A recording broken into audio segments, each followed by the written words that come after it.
And they're pretty much going to have to make a move for us to be able to do anything, because I don't think we're going to go, if they were where they were yesterday, we're not going to go over there. Because I don't feel comfortable going over there. It's about to get real.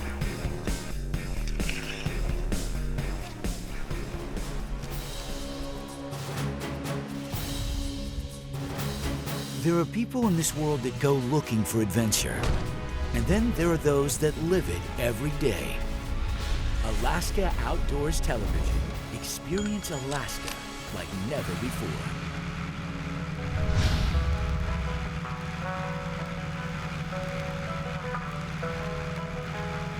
Let's go out tonight. You know, I had a chance to go out and hunt winter goats with Luke. Right, well, you know, that winter goat hunt is pretty intriguing because you work your tail off to get up there, so you feel like you earned it, and then you got these critters sitting up on top. Way up on top. Yeah, you know, and they're looking for predators from below, and so and they see a little bit better than we do.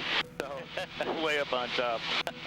Yeah, it's challenging, you know, and there's something to be said for the reward that comes from hard work and being pushed to take one more step up that mountain with a heavy pack on. Yeah. What do you think's tougher, goat or sheep? I mean, I certainly have my opinion.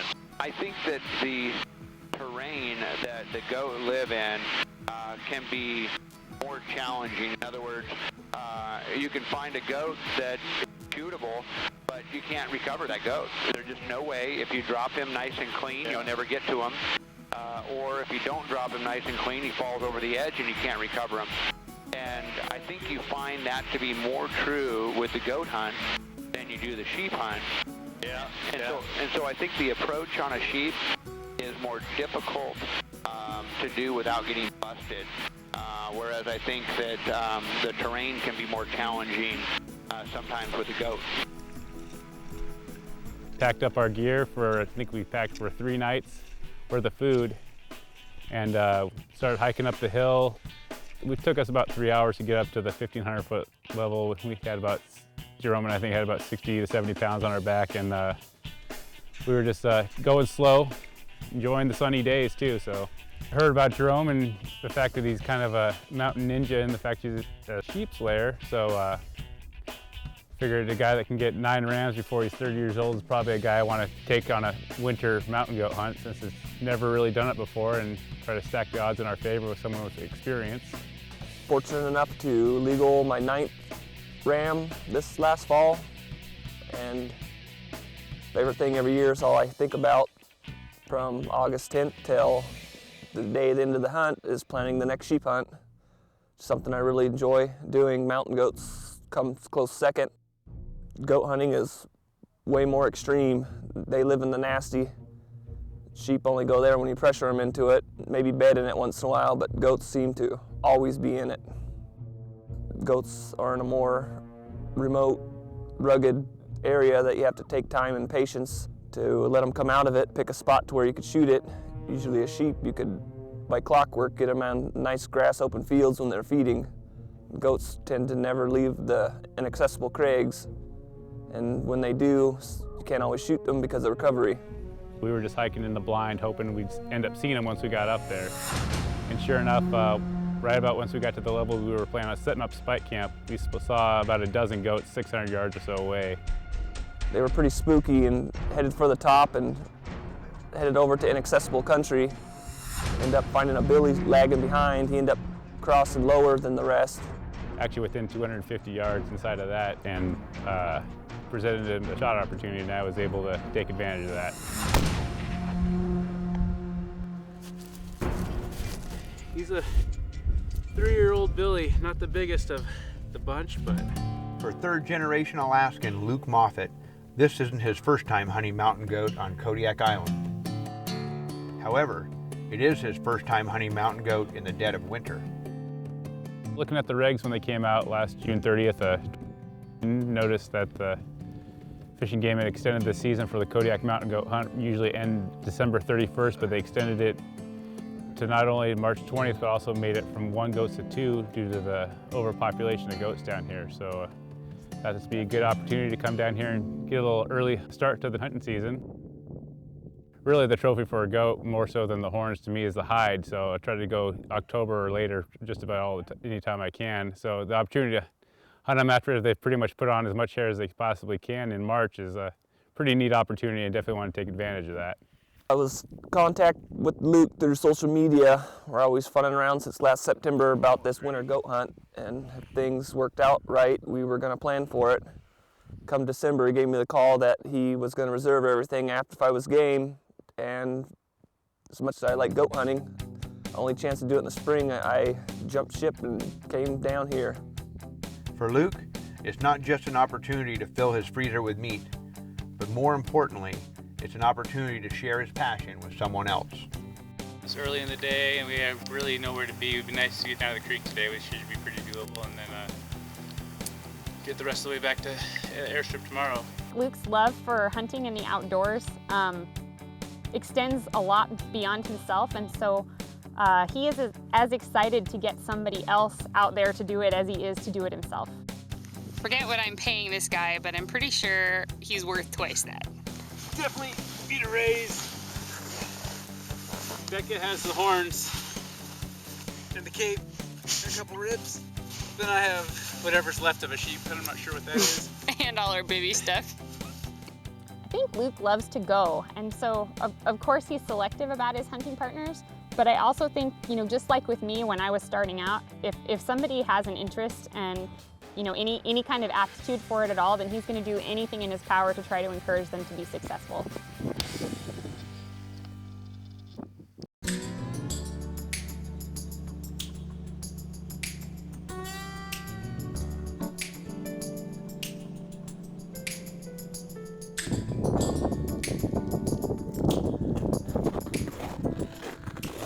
Being successful on a mountain goat hunt doesn't mean just tagging a goat. It also means knowing the ropes to surviving in one of Mother Nature's toughest environments. Making any progress? Right on. It's not a fast progress, but it's progress.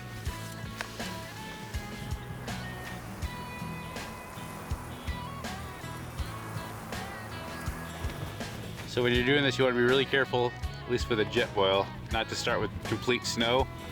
You start with like the bottom third with water, otherwise you'll mess up that flux ring on the bottom, so that could ruin your day. They'll still cook, but not nearly as fast and not be nearly as efficient, so. Tech tip of the week. Pour some in there. Tell me when. When? Next morning, woke up, had a little bit of breakfast, went behind camp just to check our back, and saw a couple nannies bedded on a spot with a couple kids, so they're out of the question. I think there's one to the left of the three, you know, it's the kid, the nanny, and the nanny. Yeah. The right nanny, I think, has a kid on the left side of it. I know there was a lot more adults than there was kids. 725. Let's see. 725 with the angle is 690. What do you think? I think we can get up through there. Look at that stuff. Oh, right up here? Uh-huh. Just let them walk towards us, and we could be able to keep an eye on them pretty well from there. I think we could do it. That's one you want to make a play on. That's a nice goat, for sure. Fuel for the climb. Oh yeah, that's much better than yesterday. So me and Luke packed up for the day and climbed up to the very top of the peaks. And then we started ridge walking all over the place. Trying to find out where the goats were hanging out. That right there is the peak that we're going to. Finally, about 3 or 4 in the afternoon, we found out where about a dozen goats were, but they were on the other side of the mountain, which we could not access with our skill level or equipment we had. So End up not moving all day long, so we had to climb back down to camp empty-handed.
Alaska's backcountry, one must never look past an opportunity, even the fox.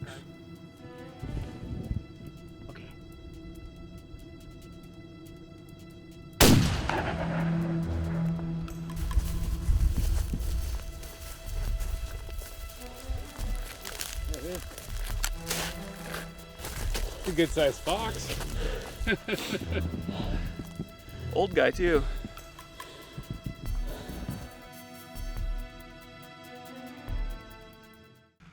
You know what I've noticed is that goats seem to be a little more tolerant too in seeing you and not so quick to spook. At least that's what I've seen the hunts that I've been on. And sheep, it's like sheep even get a glimpse of you and game over, it seems. Oh yeah, and they're just in another range. They'll go. Right. They have no qualms about going up that mountain over the edge and on to the next valley and just saying, see you later. We'll come back to this valley in a month or next year or whenever or never. Yeah, exactly. But those darn goats, they like to be right at the top of a knife edge and just run that ridge back and forth, back and forth. And it seems like you'll be hunting one side of the ridge and you're wondering what's on the other side, and you finally get a glimpse on the other side. It's like straight down craggy rocks.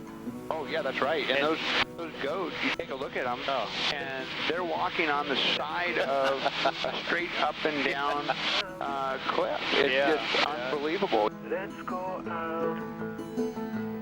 out tonight.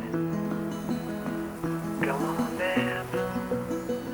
What moon is bright? The following day, we woke up after the second night in Spike Camp, and we were trying to debate on what we had to do. We had one day of food left at that point. We couldn't decide if we should go back up the ridge. It was kind of foggy up there, and we weren't afraid if we went all the way back to the top, we wouldn't see anything anyway. Or if we should come back down and regroup and at least get the one goat off the mountain and then leave Spike Camp and come back up with enough food to stay the duration. Yeah, I was just calling to get a weather update as for what you got forecasted for the next few days. Well, thank you very much, ma'am. Bye. Sounds like it's about like this until Thursday, and then there's a 50% chance of snow. No high winds they're calling for, or anything like that, so that's positive. So we'll see what Jerome wants to do. I'm down for anything, really. It's a 50-50 crapshoot. It is. I hate being a bum and not going after him, but don't want to ruin it either. Right. With the low visibility and odds stacked against them, they decide to head back to the cabin to restock their supplies and get Luke's goat off the mountain. There's the bone right there. Good enough.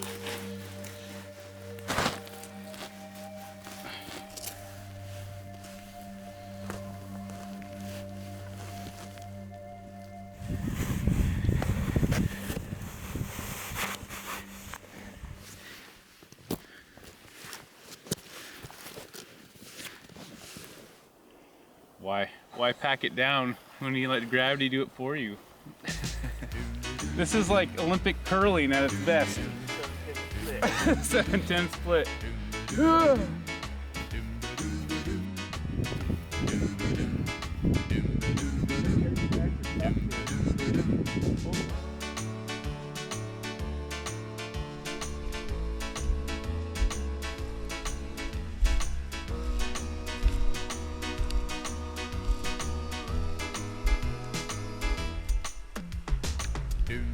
I think I'm glad we didn't have the meat on our backs. Brown sugar and bourbon marinade with some onion salt, garlic salt, pepper, olive oil, a little bit of apple cider. And that's about it. Some heart and ribs. Gonna be tasty on open flame.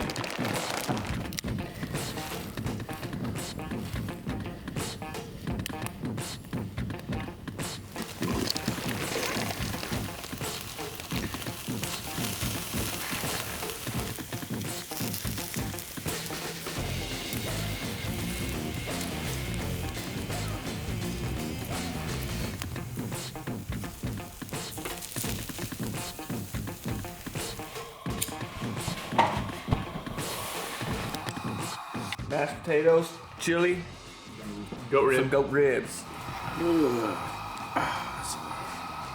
That's a lot of eats right there. Just like Mama cooked it.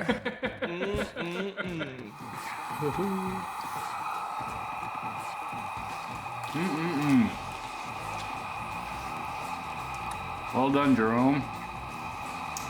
Got the smoky flavor and all. That'd be just fine. Right. Well, here's to tomorrow, right? For sure. Here's to tomorrow. More goat ribs. More goat ribs. We'll do a round 2 on goat ribs.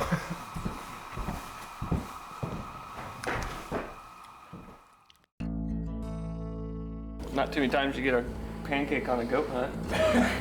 No, we've been eating way too good for this to be classified a goat hunt.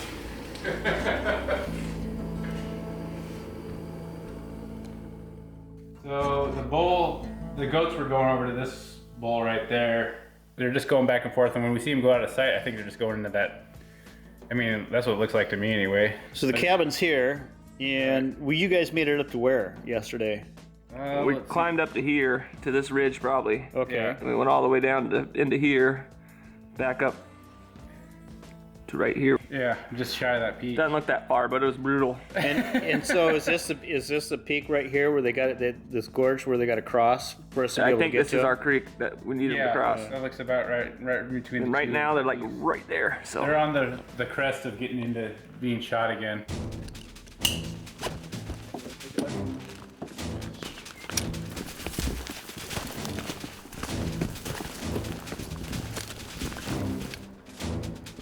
From camp, going to spike camp, we saw a couple other goats on the way, so we dropped our bags down the ground on the left side and come over here and take a peek.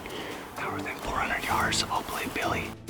As we were getting to the base of the hill, we saw some goats into a new area we originally couldn't access from spike camp because of the terrain, but we could from the bottom, and they were only about 1,500 feet, right around there. We made a play, either, drop the bags, run up and try to get on these goats. If we were unsuccessful, we're just gonna go back up to the spike camp for the rest of the trip.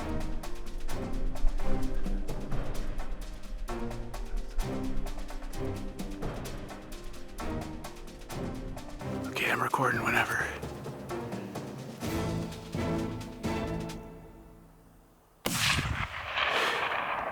You dropped one, I think. Ended up getting lucky, got 400 yards from him, made a pretty good shot and dropped the goat in a pretty hairy little snow-covered valley. Jerome, coming down off the hairy stuff. Still got a ways to go. As you can see, there's some blood in the snow. It's because there's a goat. Probably can't see it just around the corner there. we spotted these goats up here. So we've been hunting pretty hard, so we figure we better bonsai and not waste our chance with the weather we've been having. And luckily caught up to this beautiful nanny. And that's all it wrote. Perfect. Got some beautiful hair, more important than the horn size. Really don't like shooting nannies, but this was first a meat hunt, then a quality of a hide hunt. Lastly, horns. And then lastly, horns. But she's gonna make a beautiful rug on my wall and give us some fresh meat to get through the last of winter before the fish come in. So we call this trip a success. For Still sure. have 2 more goat tags, so gotta go pick up spike camp, so we'll see what happens.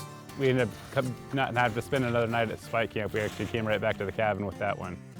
Got to drag her down almost to the bottom of the hill and made for an easy pack out. I think it was only 700 yards to the cabin.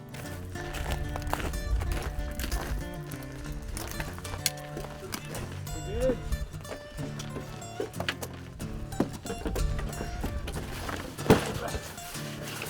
3-hour goat hunt. That was nice. I had to beat feet to get up there though. T-Rex arms.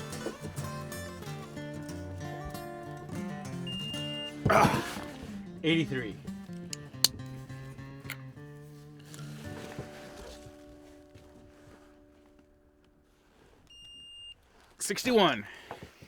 I got a 9 1/4.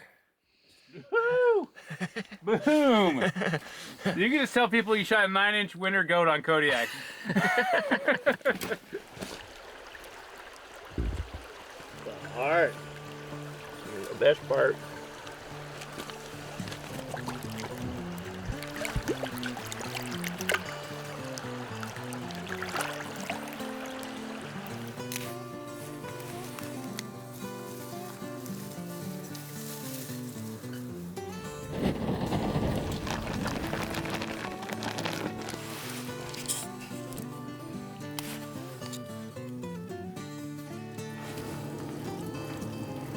Got the mussels over there, which should be awesome. I thought it was a awesome trip. The weather, this is the first time I spent a week on Kodiak and never had to wear a raincoat. So I'll probably never get to say that ever again, but I'll take it on this go around. Wintertime on Kodiak, I don't think a lot of people just want to jump at that chance. They'd rather save their time off and everything for a little more balmy temperatures, but we lucked out pretty well.